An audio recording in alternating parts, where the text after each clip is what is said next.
Hello, everyone. Thank you so much for tuning in to ChannelBK. My name is Brian. Thank you guys so much for joining me.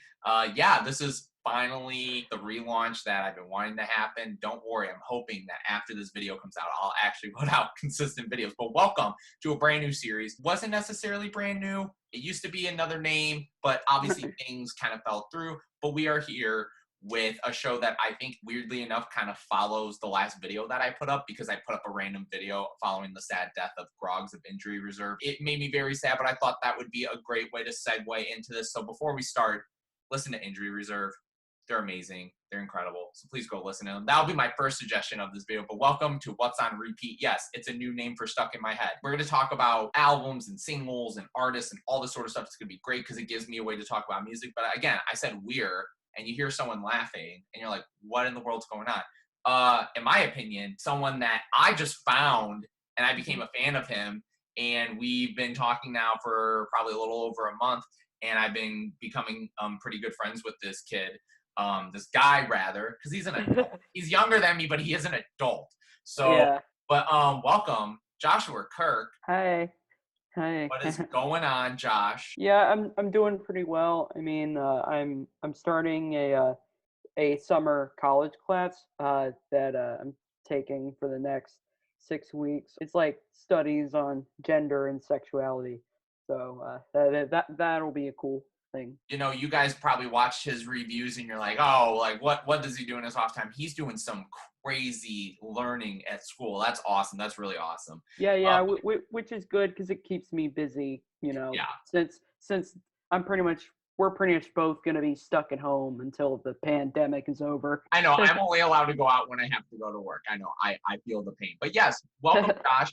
Again, this is my show, but he's the guest. No, this is our show. It is on ChannelBK, but it's our show. He's just my co-host. If you guys want to go check out his reviews, he has really lengthy, in-depth reviews on his channel. Again, all of our stuff's going to be in the description below. We're not going to go on and on about that. We're going to get into it. So, again, if you guys watched Stuck in My Head, or if you haven't, basically the whole point is we're going to talk about albums we've been listening to. Then we're going to talk about singles that we loved off of upcoming albums. Excuse me. I'm just all over the place. But hey, it's the first time doing this again. Things are going to change up as we go along. But since we are talking about this, sadly, I don't get to see like any of the artists. I was going to go see MCR in September. I was going to go see Rage Against the Machine. Honestly, like what? Exactly a week from now. I'm so mad. We're actually going to talk about an artist or two that we haven't heard from at all, and just hope that they talk about something soon. Josh is actually going to do a little something different. I'm just putting together 10 albums across the first half of the year. He already did a great video on his YouTube channel you can go check out, but he's going to do a more specific list from May to June. Mine's going to be all over the place. His is going to be specific, just so you guys know. I appreciate you. I commented on one of his YouTube videos, and I was like, hey, I'm not fake. I'm legit. Can you please do the show? So I'm happy that he got in contact with me. But so yes, without further ado, let me get to my list and let me go through. So again, this is in no particular order of like best or anything or even time, but my first album I am going to talk about is a very sad album. So again, going off of the death of Groggs, I'm going to just go into sadness, but is the new Mac Miller, or the final Mac Miller album, Circles. It's his posthumous album. Again, I think I could say a lot of people have said. I know Josh said some really good stuff in his review when I watched it, but honestly, it's a surprise that Mac pulled this off well. I think it's sad that we weren't able to see where he was going next. I was someone that was probably one of the lesser people that liked Swimming. As you guys know, I actually really, really liked it. It was on my year end that year, and I connected with this album even more. I love the sounds. I think some of the hip hop stuff is great, but just his singing, it's so raw, and I love the passion in it, and it's beautiful. It's a really great record. It's a very, very, very well done record. I said in my review, I even hear like a little bit of Elliott Smith, like singer-songwriter kind of stuff. I mean, even the vocals, like That's on Me, that track could have been on XO. Next album is kind of in the same category in terms of more chill, laid back, is the new Caribou record, Suddenly. I'll be honest, I have not been the hugest Caribou fan, not because I don't like him, but I haven't been really on his stuff.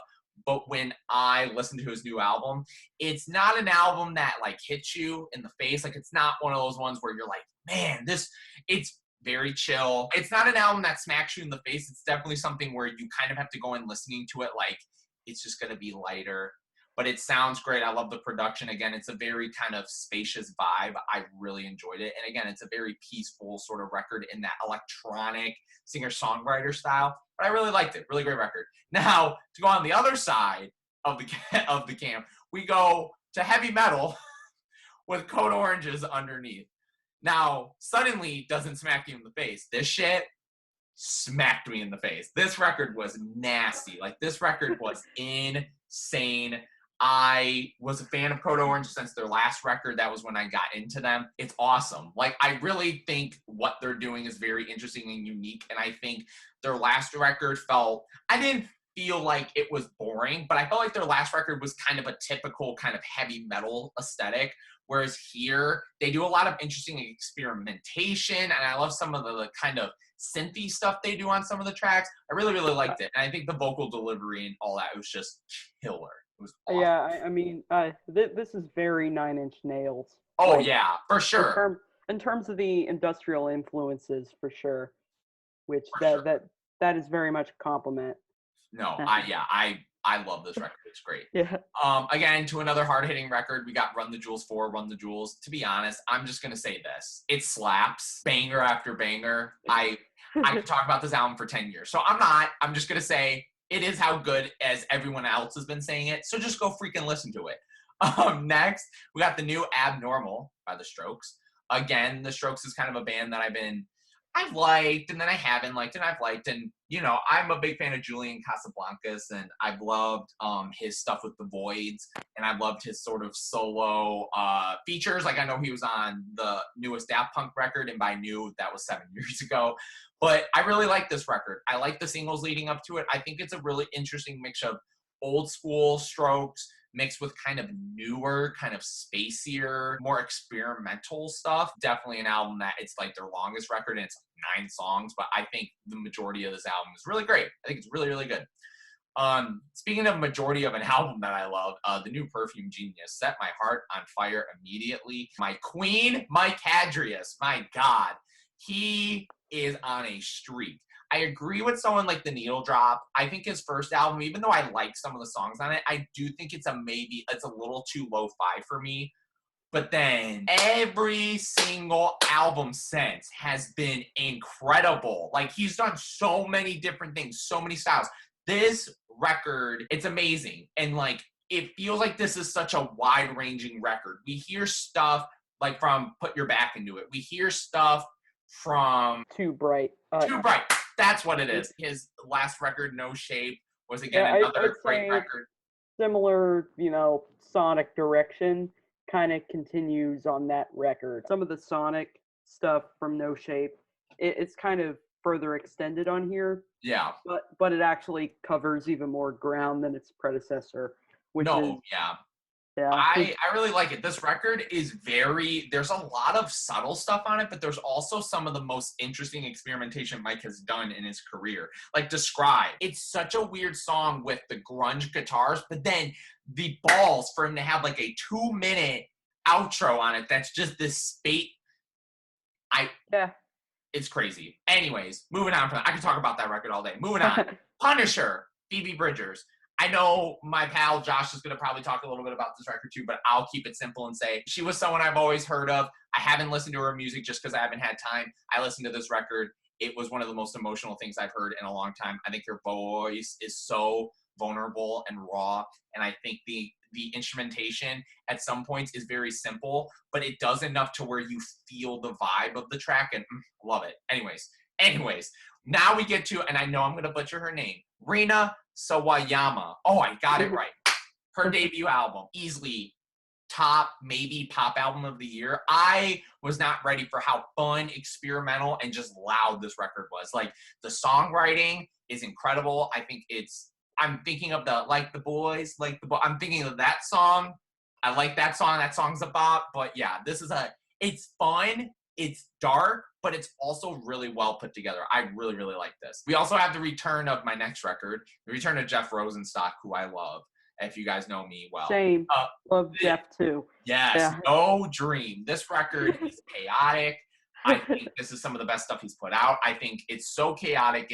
He's doing some things that are very different. Oh man, he's just one of those people where I think his look, like, it reminds me of Pup, where Pup and Jeff have these very degrading kind of self-funny lyrics, but they hit so hard. Like something like Airbnb, which he can't name on the album because it's a lawsuit waiting to happen. So B and B is the proper name of the song. That song is hilarious, but also really depressing and dark. Phenomenal album. Yeah, but then again, we're all kind of our own little Airbnbs in our houses. So in a way, it's relatable as hell, for sure. I agree.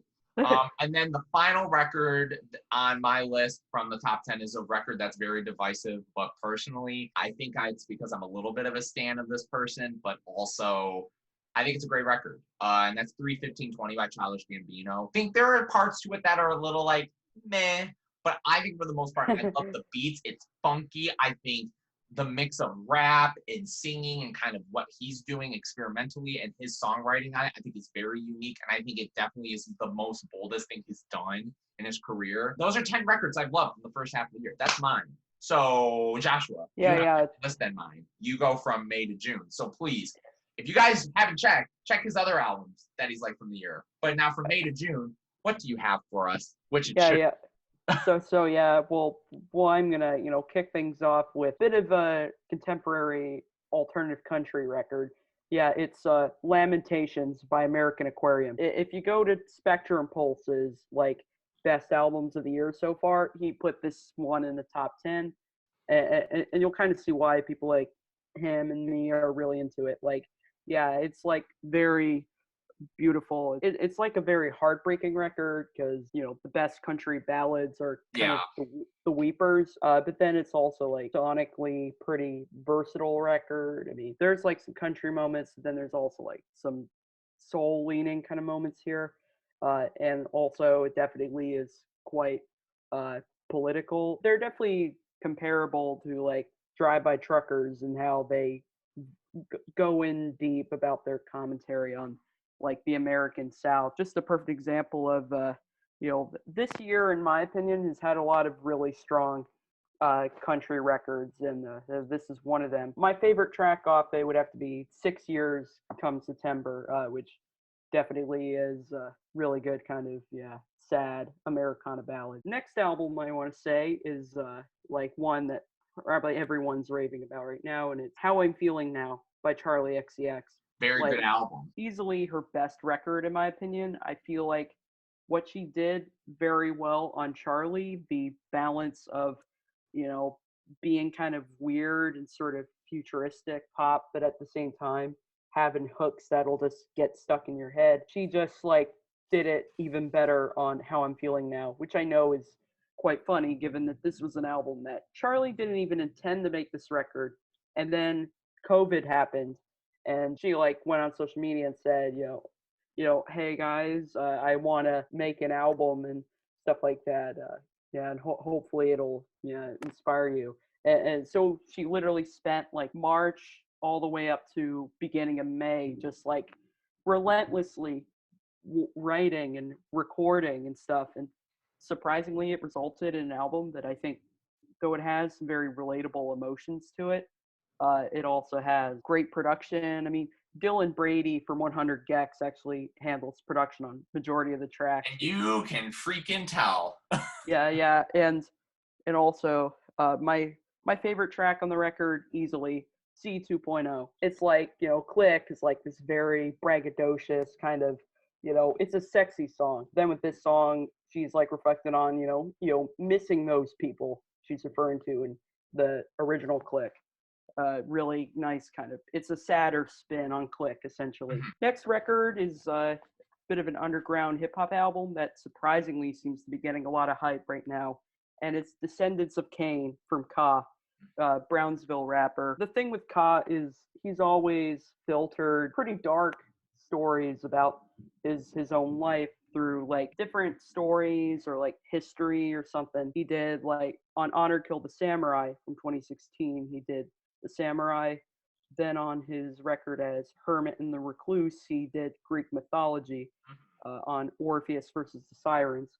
Then on this record, the Bible is how he filters his stories, and definitely does it so well with some songs that, it's a short record. It's only 33 minutes and it's 11 tracks, but man, does it pack a lot of punch in terms, maybe not in terms of like, this is a very low key kind of mellow record, but like the emotions inside of it are like anything but. I'm gonna have to listen to it because I haven't listened to Koss since Honor Killed the Samurai, and I remember being lukewarm on that, and I think it was because I didn't know what to expect, and I think now I may go in and maybe enjoy him more because I think I wasn't expecting kind of how low key a lot of it was. Oh yeah, but given that you're enjoying a lot of music right now that is very depressing, I would this album goes in that category. So I think you might like it. Oh, okay, good. I'll have to look into it then. Yes. So next is yet another country album, and one that's actually getting a lot of fanfare right now. And he's spoiling it on his shirt right now. Yeah. Jason Isbell and the 400 Units' latest Reunions, which, speaking of music that is pretty hard to listen to, my God, the more I listen to it, the more I love it, yes. But also, like, this is definitely likely his most intense thematically since Southeastern, which was like his big breakout project in 2013. So yeah, if you're just now, if you want to get into country a little more, Jason Isbell, I think like I would start with Southeastern would likely be a good place to start. There's some great stuff on that record. The vignettes are like, Dreamsicle is about divorce. And then there's It Gets Easier, where he sort of talks about like he's been sober for like 8 years, but yet the song is kind of about how he has the fear of somehow succumbing to alcoholism again. And then it's definitely political in certain places. It's kind of like how his last record, the Nashville Sound, actually was definitely saw him going into more politically charged territory. Favorite track on the record have to be Only Children. So next record, I also want to mention Set My Heart on Fire immediately. Really not much to say about it other than it's really somebody like Blake Mills that's been helping Mike Andreas really find his best self. I do agree. I mean, he's like great producer, and also favorite track easily is On the Floor. It's like kind of funky and sort of groovy, but yet if you pay closer attention to lyrics, it is quite dark, I will say. Yeah. Next is No Dream, one you already mentioned. It's kind of funny how it came out of the blue, like his last record. But then again, that's kind of Jeff's thing now, is just releasing surprise albums. Yeah. Like, yeah, it's sort of proof he is like always working. I will. Let's just get that out there. Favorite track on the record even is the song Old Crap. Even though that one for me is like painfully relatable, because since I've been stuck at home for a while, it is pretty typical for me to, think about times in my life where, I was in a pretty dark place. But so yeah, this song is like, it's not easy to listen to, but yet it's like, it's kind of cathartic because it feels like me just let it all out. Yeah. Yeah, next is RTJ4. Back at it like a crack addict. In my opinion, they're best since RTJ2. Agree. Because as much as I really like RTJ3, I will say it's definitely not really their best album. I mean, I really dig this album, and certainly very interesting list of features on here. I mean, who puts Josh Homme and Mavis Staples on the same record? These guys do. They've had very interesting features over the years. Oh yeah, I mean they've even had Travis Barker of Blink-182 on a song. Yeah. They've had Diane Coffey on RTJ2 as well. Favorite track it was a hard thing for me to decide because really they all are so good, but I think maybe the last track, because it's just so like it feels like an epic finish, which I think is really cool. And also great sax playing on there too. Good. Next is yet another rap album that I really liked, and it's Alfredo from Freddie Gibbs and The Alchemist. Dare I say it, I mean, this is not a very popular take, but I think I like this record a little bit better than Bandana, his latest with Madlib, even though I loved that record too. and obviously Pinata will always be his best. The beats are beautiful. The tracks, I think, transition into one another very smoothly.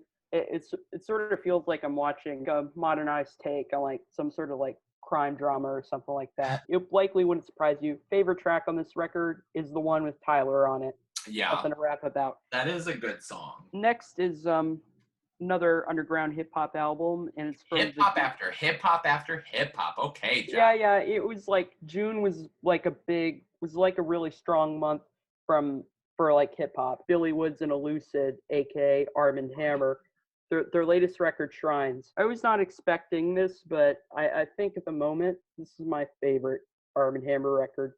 And The really, cover is so dope. this is the kind of duo where if you ask people what's your favorite Arm & Hammer record, there's going to be really different responses. I mean, some like race music. I'd say majority say Paraffin is their best. Yeah, Paraffin is awesome. I love Oh yeah, like it deserved the yellow flannel from Mr. Fantano. I really like this record because like their chemistry just like continues to improve, sort of a yin yang way in which they complement one another. Some of their most creative production to date. Like there's a song on here called King Tubby where like the soul sampling on there, it's like it sounds like the vocal on it. They kind of like chop up the vocal so it sounds like very kind of eerie and sort of unsettling. Final album is also Punisher by Phoebe Bridgers.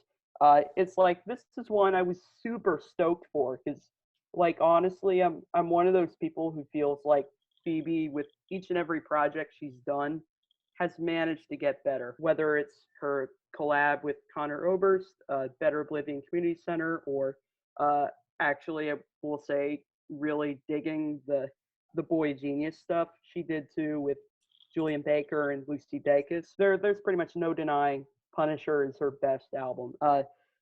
It's like kind of sad, very ambient. It's definitely a record that will come off as very familiar to a lot of people who followed her since her debut, but it also like it's actually a quite ambitious record too. I mean, look at a song like I See You. It kind of reminds me of the approach Mitski took on her Be the Cowboy record a couple of years ago. Yeah. She's an indie artist who like put out a very big debut and then kind of experimented a little more on her next record. The boldest example of her branching out is like I Know the End, where the song starts out kind of like a sad ballad and then like it builds up. There are these strings and these horns and these drums and these huge choirs that come in, and then it ends with her just screaming her guts out, which is very much why this song is my favorite on here. It's just so powerful, and it's a great way to end the album too. And it's exactly how I feel about 2020. That's probably why it felt so powerful to me. Yeah. Good way to end it. Just with Phoebe screaming. I agree with her screaming. That's how we all feel internally. But thank you. Okay, so that's awesome. Those were my random 10 albums. Those were his from May and June. But we're gonna slowly fade away. We're gonna go to probably like a 2-3 second break, and then we're gonna come back and we're gonna talk to you guys about singles from upcoming albums that have been released in the first half of the year that we're very excited about. So see you guys then.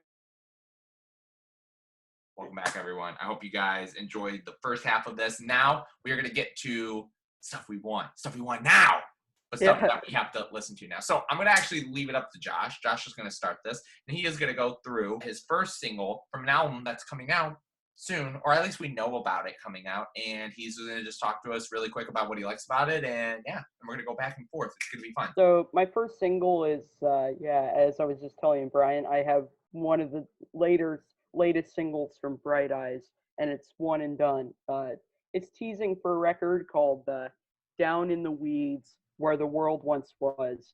One pretty long title. Comes out August 21st. I was kind of debating what song to use because really I think all the singles they've released this year so far have been really good. I went with this one mostly because I think the poetry is pretty relevant to right now. I mean, there's a line where Connor says, "This room seems smaller than I remember it." Instrumentally, I think it is very interesting. It's sort of like if you took the very intense sort of cinematic arrangements of Lifted you know, the big strings and the dreary pianos and all that stuff, and just filtered it through the like trippy electronics of like Digital Ashen and Digital Urn. In recent years, Connor has bounced back pretty successfully with projects like I just mentioned, Better Oblivion Community Center with Phoebe Bridgers, and also I thought his Ruminations, Strip Back, solo records. Looking forward to this Bright Eyes comeback record. That's good. That's good. I'm kind of in the same camp as you. I will just say one of the songs, but I'm going to say all three of them. Knuckle Puck, Tune You Out, RSVP, Breathe with Derek Sanders of Mayday Parade. I love all these songs. I think Breathe is definitely the weakest in terms of certain songwriting things and stuff, but I think the vocals and stuff are really great. Here's the thing. I love their last record. I know a lot of diehard Knuckle Puck fans. They were on the fence. I kind of came into it like, oh, I really like this. It sounds like, you know, it's that Warped Tour pop punk sound, but I love it because it's very punchy, and I think the vocals are really great. And Tune You Out, I wasn't a huge fan of, but I think I grew to like it because I love the build to the hook, and the hook is explosive. RSVP, I think, is more of like an upbeat song. And then I think Breathe, instrumentally and vocally, I think are some of the best stuff they've done as a band. Yeah, it's sort of like how, as much as I really liked all the Bright Eye songs that have been released, if I had to pick the weakest, I'd have to say it's Mariana Trench, mostly because instrumental feels a little bit basic in my opinion. Yeah, and it's like you're gonna get those weak songs too, and I feel like it's kind of that whole thing where like you kind of don't want any of them to be weak because you want all of them to be really good. And be like, oh my god, this would be great. But that's everything I thought about the most recent single. But I think the album 2020 coming out in 2020 is going to be really good. I am actually very excited about it. And I think it's going to be a more kind of grown-up version of Knuckle Puck. So I'm very excited. Next single is actually one that I don't think is leading up to an album, but I really dig it right now, and it's Lockdown by Anderson .Paak. Mm-hmm. Yeah, it's like his Juneteenth anthem. It's so funny. Well, when I saw the title, I think like, oh, it's he's just doing yet another sad lockdown anthem, but it turns out it's actually not so much focusing on the virus necessarily, because, you know, very controversial subject. Yeah. But actually more on like the racial injustice and stuff that's, unfortunately pretty common right now. And like you can see in the video, they're all wearing masks and, you know, they're participating in protests, stuff like that. I mean, the cover of the song has him taking precautions and with the Black Lives Matter sign. Lyrics are very thoughtful and having those like those jazzy soul kind of elements to it. I mean, with at the same time him definitely doing some really fantastic rapping on there. Very eclectic, very genre bending kind of dude. Definitely, for sure. I agree. I still have to listen to that track. I forgot it came out. Oh yeah. Well, I know you really liked Anderson's last album, so I think I did. Yes, his last album. I actually liked his last album a lot more than Oxnard. I personally was kind of like Oxnard was okay. I love Ventura though. Oh yeah, that's pretty much the reaction of everyone except Anthony Fantano actually loved Oxnard, and I respect that. Yeah. But no, I agree. I do have to listen to that song. But I am an Anderson .Paak fan. But to transition to another political song that spoiler, he's going to talk about it too. But I'm going to talk about both of them. Mr. Motivator and Grounds from Idols, the great punk band from the UK. Again, they are, he's doing Rock On, yes. I'm trying to do Rock Figure. Literally, here's the thing. Mr. Motivator is a great song. I agree. I think it's great. I think the crazy thing that Kenny Beats was a producer of it. It's weird. But here's the thing. Grounds is easily one of the most menacing. This song is almost as dark as Code Orange's album. It's menacing. The performance and the vocals are haunting. Just the as Josh and I were joking about. Like we're both like Oh yeah. It's the mono of it. Obviously the album being called Ultra Mono, so I'm like, this whole album's gonna sound like mono in your ears. It's gonna just rattle your brain. And the lyrics, the ending, the whole Black is Beautiful thing, I was like, hell yeah. Even the music video is creepy. Like it's just such an eerie song. Yeah, like it's the kind of song where I listen to it and I can't help but feel like, you know, I'm just driving fast and then but just praying someone doesn't beat me up. It's like I'd say it's one of their heaviest songs. It's right up there with like Colossus, the opening track Oh, from yeah. their last Definitely. record is like, I totally agree with Santano comparing it to like Swans to Be Kind, because it's sort of like the it like goes on for like it's just 3 straight minutes of that. It's like it messes with your senses. Like it's such a weird like. And then like I don't the want to instruments bob your drop. head and get angry, but part of you feels disturbed because it's kind of messing with your brain. It's so trippy. The instruments drop out and there's just the bass, and then like the band comes back being like, yeah. yeah. It's Yes. great. But Yeah. yeah, so yeah, so that's a shared one that we have. I will say that Joe Talbot is so good at like, he's still like embodying that rage. I mean, not just with that vocal. I mean, Fantano once said in his review of Brutalism that he sounds like he gargles like some sort of engine oil every morning. And of course, with his urgent lyrics, like, yeah, I love some of the poetry on Mr. Motivator, like the one about Kathleen Hanna with bear claws grabbing Trump by the pussy is like, yeah, I couldn't be more relevant. Yeah, Mr. Motivator has a lot of really good one-liners. The fact that on Grounds, he says the word dum-dum in such a menacing way, like, no sucking on a dum-dum. Like, it's so, like, it's so aggressive for, like, such a weird, like, it's funny. Yes, Josh and I both say, listen to Idols. But, okay, Absolutely. that's good. Okay, I'm actually going to finish with mine since that was our combo one, and it's Tikin, I think.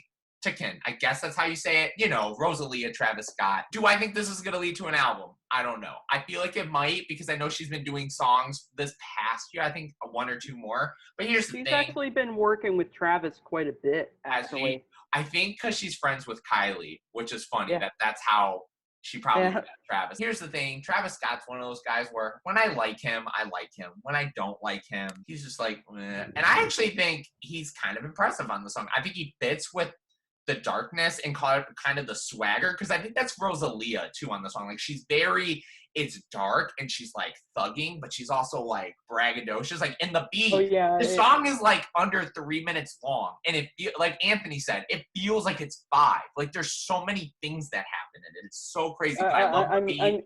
I mean, the beat is pretty crazy. I mean, I think it's cool how people take samples of some sort of like exotic folk music and turn it into a trap beat. I think is I agree. It's a bit of a trend. And also, speaking of Travis Scott, Joshua. Yeah. You have a similarity in your last track, huh? Oh yeah, because it's Kanye West's "Wash Us in the Blood." I was not expecting to like this song really, because he's following up his worst album yet. The beat is like it's completely insane. It sounds like it would fit in the Yeezus track list. Yeah. And that is like compliment, because it's just so raw and just like kind of dark, and then like Kanye's delivering these socially charged lyrics, without any curse words, obviously. But he sounds just so menacing when he's saying like, South Side, let it bang, rain down on us, wash us in the blood. He's like just like a monster on this track. Yeah, I don't know how I feel. Things about the song I like. I feel like I need to hear more, because I do think Kanye's at this point where he's kind of lazy lyrically. I think the part of the song where he snaps is when he does the whole Kanye trying to sound when he gets to that part, like that part. That part is legit, like, okay, Kanye's spitting, but everything else felt very, like, redundant. And I know there's a lot of, and I love Pablo, which is weird. Like, I think, I know a lot of people are kind of like, but on that album, he repeats a lot. But just this song, it almost feels like he's being redundant, but trying to seem deep. And I don't think he seems that deep at first. He's very much just, wash us in the blood, rain down. It's like, I get it. Like, I mean, it may not be the deepest thing, but it's still, like, it like kind of slaps, in my opinion. And I agree. I do think the beat's good, and I will point out kind of another critique is, Travis Scott didn't need to be on there. He's barely on it. he just didn't need to be on there. No, Yeah. I agree. I completely agree. But no, I mean, who knows? If this God's Country album ever comes out, because we know how Kanye is. He's like, yep, next album's coming. And either it never happens or it takes another 3 months. Like honestly, he's pretty terrible at like relying on release dates and stuff like that. Who knows? This might be just one song that he puts out. We might not get a new album till like next year. Who knows? We don't. I think ever since this whole Sunday service thing, he's just kind of lost it. And really. No, but yeah, so those are our singles that you guys should listen to and get excited for new albums. But we're going to end with something that, again, we don't have concerts, sadly, so we're not going to talk about concerts we've gone to, but there's people that haven't come out and said anything about if they're putting out stuff. So this is kind of like a little quick PSA of 2 artists that we each have that have not announced anything, or maybe we think are coming out, but there's no official word. My 2 are Mr. Kendrick Lamar, Kenny Lama, Cornrow Kenny. He was born with a vision. Apparently, Kung Fu Kenny. Apparently, people are pissed at him because of this whole Black Lives Matter thing. So he's like, I don't know if I want to put out the album, which don't listen to them, Kendrick. We want your album. Apparently, this like more rock-based album, which, hey, if it's like some weird psychedelic rock and him rapping political stuff on it. Rage Against the Machine kind of thing. I mean, Denzel Curry has a totally kick-ass cover of Bulls on Parade. That could be the case. And I think Kendrick Lamar's in a place where I think he needed to take a break from making very political, like, huge records. And Damn was that record. So now I think he's like, okay, I did Black Panther. I did Damn. I think I'm ready to kind of make something important like that again. So who knows? I'm excited. I really hope he puts something out. And to follow that up with another band that I think is very interesting and political, Young Fathers. I love these guys. They only had like a year break between their first 2 records, but their 3rd record took about 3 years. Young Fathers, please. I love you guys. And it's like so funny. It wasn't until you brought them up and when I realized, I haven't really heard much from them, but like you, I think Cocoa Sugar is a great record. Like it's like just so eclectic. Like I don't really know what to call it. That's actually another album that uses repetition, I think, very well. I mean, a song. No, I agree. Wow. Yes. I mean, a song like Wow. There's like only a few lines in it, but like it's just like it bangs. It's because of that beat. It's the way they build songs. And here's and the way they layer those like vocal harmonies is just like, oh my god. I just don't know where they're gonna go because like their first 2 tapes were like very lo-fi, and everything they've done is lo-fi. But their first record is a lot more shiny. Their second record is a lot dirtier and like raw because of the topics on it. And then Cocoa Sugar, like you said, is kind of like a mix of a lot and doing newer stuff. So like, where are they gonna go next? I'm very excited. So yes, those are my 2 artists. I hope say something at some point, but what are your 2 artists? So I'm going to start things off with Crying. They're like a kind of a New York-based indie power pop kind of group. They like mix together elements, so like synth pop and arena rock and chiptune and dream pop. So like it's like the electronics you hear in their stuff. I heard a fun little fact about their music is they don't even use synthesizers at all. Like they use like an Atari or something that's like cool. doing all these samples, and then like the instrumentation's basically like guitar and drums. The songs have like great hooks. The guitars are very anthemic, kind of like what you would expect from like a Weezer record or something like that. Oh, okay. I'm gonna have to totally look into them. And also very poignant lyrics. Beyond the Fleeting Gales is the name of the record from 2016. It's like really good. If you want to hear another glowing review of it, check out Anthony Fantano's review of it. Is pretty positive, even though he doesn't wear the flannel in it. Spoiler. But he still gave it an 8 nonetheless. I follow them on Twitter, so I actually kind of know why they haven't really come out with stuff in a while. It's because they kind of all have different jobs and stuff like that. They all got work to do. But yeah, like I'm just waiting for another Crying record because their last one was so good. My other artist is, I'm going in the country again. So I'm kind of schooling you on that today. But this is a singer from Columbus, Ohio, named Lydia Lovelace, and she's one that has kind of definitely garnered some critical acclaim, even from those who aren't typically in the country. It's sort of like Sturgill Simpson is one artist that like people who aren't into country have like talked about him quite a bit. Her latest record, Real, it definitely is a country record, but it's like so like genre bending at the same time. There's definitely some jangle pop, some indie rock elements, and then there's a song like Heaven where it's like definitely got that twang, but yet it definitely has a bit of that disco edge to it. I mean, like there's actually it. This album uses like synths and stuff like that in a very interesting way. Great singing voice she has. In even though she hasn't really put out anything since 2017, which was this like little EP she did. In 2019, she did you know she definitely caught a lot of people's attention where he actually accused the partner of the co-founder of her record label, Bloodshot Records, for like sexually harassing her. Oh man. So it's like, and this was kind of right after Ryan Adams sort of got accused of sexual harassment by like Mandy Moore and people like that. And it sort of led to the co-founder of Bloodshot Records actually stepping aside from active duties after that. It was just really sad to me because I actually am friends with some of the people from Bloodshot because I met them in around 2014. And that was around the time Lydia Lovelace, I think, started a breakout kind of in the indie country scene. It definitely was, pretty rough, but, still, waiting for another album from her. I mean, she can't really record anything because of COVID, but another Lydia Lovelace record would just be, I would be pretty stoked about it because her last record, Real, is like, if you want to get into more alternative country, Real by Lydia Lovelace is one that I absolutely recommend. Here at ChannelBK and Joshua Kirk say, screw sexual harassment and assault. Don't do it. That's gross and that's disgusting. Don't do it. Totally did the right thing there. I agree. No, I definitely agree. And hopefully, she puts that power and that energy, like you said, into like a new album and make something very passionate and stuff. So I'm going to be honest, I'm not a country music guy. You said a lot about country music where I'm like, I may have to look into some of this stuff. Ladies and gentlemen, that is the end of the first episode of What's on Repeat. This actually was really fun.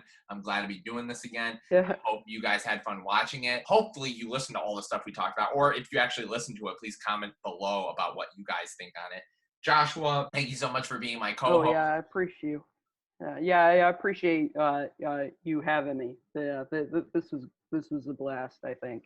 No, yeah, I think it's going to be good. And like I said, we are going to be better about posting them. We're hopefully, I think the next plan is going to be for July through August one. Yeah, because all I have checked out, pretty good amount of music by then. He's like, I'm already going to have like 50 people I want to talk about. I'll be like, we can't. We have to stick it to 10. We got to be all about it. Yes. But yes, so obviously he has more subscribers than me. So if you're one of the rare people that doesn't even know who Joshua is, all of his stuff is in the description below. My goodness, everything is in the description below. My social media, his YouTube, his social media, everything going on. It's great. It's fun. It's crazy. I'm finally back. If you guys want to check out what I've been doing all this time, go check out youtube.com/us-and-our-friends. I will be coming back here. This is where my home is. This is going to be a recurring show. Lots of other shows as well. This, I think, is a great way to kind of relaunch finally ChannelBK and get things going. Once again, Joshua, thank you so much. Is there anything you want to end with? Any words of knowledge for the people? Yeah, I hope all of you, stay safe and are well. This is a crazy year, but at least we'll get through it no matter what. And also, if you want some music to help you through 2020, there you go. There you go. Yeah. That is a lot of good music to listen to. But yes, thank you guys so much for watching. Hope you guys enjoyed it. Please check out more on my channel. Please go check out Joshua's channel because he has awesome reviews that are super in-depth. So go check them out. See you guys later. See you guys next time. Bye, everyone. Bye.